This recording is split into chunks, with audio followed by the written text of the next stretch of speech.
Imagine running a household in which your expenses outpace your income. That's fiscal deficit in a nutshell. It's the gap between what the government earns versus what it spends. For India, the fiscal deficit of financial year 25 is set to be 4.9% of the GDP.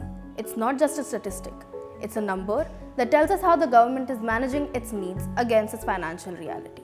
A moderate fiscal deficit can boost growth by funding infrastructure, education, and healthcare. But if the numbers run rampant, it can also trigger inflation, increase debt, and hurt investor confidence. Now, fiscal deficit can be divided into two parts. First is the revenue deficit, which is when your day-to-day expenses exceed your income.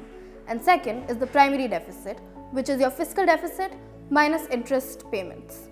This tells about the new borrowing needs of the government. To finance this gap, the government taps into small savings schemes, it borrows from markets and also from international sources. Remember, while borrowing for growth is important, doing it in a disciplined manner is even more so. Fiscal deficit affects everyday lives and it shapes our nation's future. In the next episode, we'll talk about how it affects our day-to-day lives, so stay tuned in for more.